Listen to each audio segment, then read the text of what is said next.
chỉ nó nói giờ lúc ý định tu nó tìm năng gõ xong ấp hà năng gõ bao thầu chí mong bé cho trồng tu chỉ lúc sau nó trả cái ý nhận đấy là chỉ tôi chí mong bé cho nó là nhục cái trống tu rồi này nè chỉ trên này chỉ xong chỉ lúc chạy nó chỉ sản đỡ bao này lúc ý định tu lên nó sản đỡ bao nhà ra thì sử dụng nó chỉ là ý xong chỉ một sản chỉ giờ lên nó sau đó đỡ vào lấy tay nhỏ nên bỏ lại tay hai nhỏ đó thì vào lên nó mình gì nó sẽ cái có bẹt khờ nó cũng giờ ít nó trả cá sọ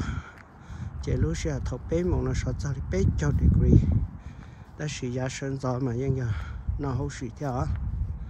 chỉ lúc sẽ nó cũng tua ta la cũng tua cái tờ tua ta la om là kệ chỉ cũng trả cá là chơi thì xã hội thì có thấy khỏi nó khi rồi cho phong trào dưới nhau tới tết trời nên bỏ hết đi trên này sẽ trong mà cụ thay của các vài chữ tàu sở nội nhà giờ gì hỗ trợ ta chỉ trong nó của họ xã tàu là chỉ tàu thế vì họ luôn tôi chỉ cho là cho cụ thì khi nhớ trong đà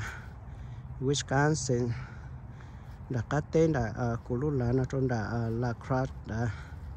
chỉ để một cái nó trong đấy ít số một tập kế sự ở yếu là ở số một là số nó đỡ bỏ chi hỗ trợ nó là nó chua là chua lo lấy chơi tua bê lô đi ta xin tại của nó là chỉ nó chứ chua chỉ lo thế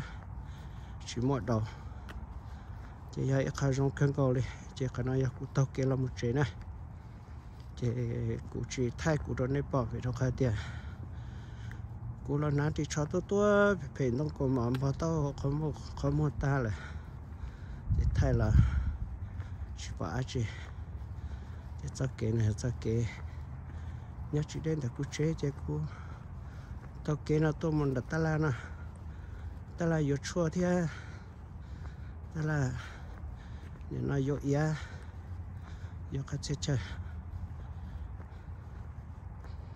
chỉ có lúc chơi bẹt khó cân gầu bẹt khó cho bắt tăng chỉ là sa xì đấy chỉ một cái này bục lò bón để cho tăng phần là cho ta làm như phần cho tăng chỉ phần này sao kể lời giống đấy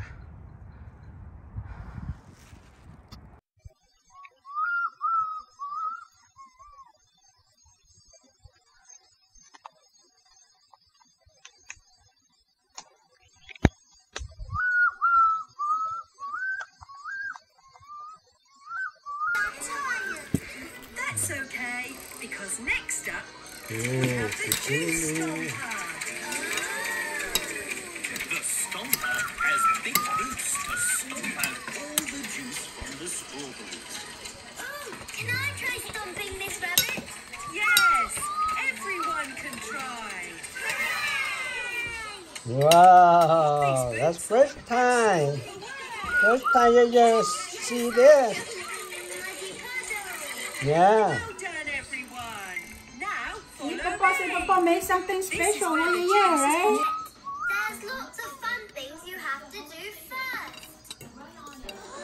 George has never had a sleepover before. That's good. Very excited.